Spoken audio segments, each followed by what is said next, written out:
ગુરુ છે ને, ગુરુ અનેક હોઈ શકે. આપણા મહાપુરુષો કે જ્ઞાન મળે ને, જ્યાંથી જ્ઞાન મળે ને ગુરુ બનાવી શકે. ગુરુ એ અનેક હોઈ શકે, પણ સદગુરુ તો એક જ હોય સાહેબ. આપણું ભાગવત કહે છે દત્તાત્રેય ભગવાને 24 ગુરુ ધારણ, જ્યાંથી જ્ઞાન મળે ને ગુરુ બનાવી લીધા. પતંગિયાને ગુરુ બનાવ્યા, કુંવારી કન્યાને ગુરુ બનાવ્યા, 24 ગુરુ ધારણ કર્યા, કારણ કે જ્યાંથી જ્ઞાન મળ્યું એને ગુરુ બનાવી લીધા. દત્તાત્રેય ભગવાન ભાગવતનું પાત્ર. ગુરુ અનેક હોઈ શકે, પણ સદગુરુ છે ને એક જ હોય. યાદ રાખજો, સદગુરુની જગ્યા બ્રહ્માંડમાં કોઈ લઈ ન શકે.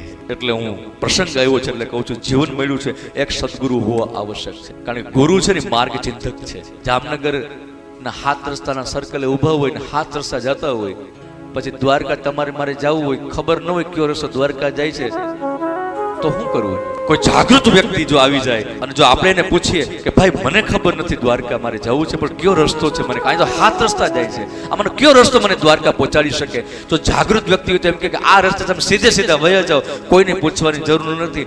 150 કિલોમીટર તમે કાપી નાખશો એટલે ધોળી ધજાના દર્શન થઈ જાય. સમજાય છે? એમ યાદ રાખજો, ગુરુ છે માર્ગ ચિંતક છે. જ્યારે તમને મને રસ્તો સૂચતો નથી ત્યારે ગુરુ એ સમયે તમને મને રસ્તો આપશે.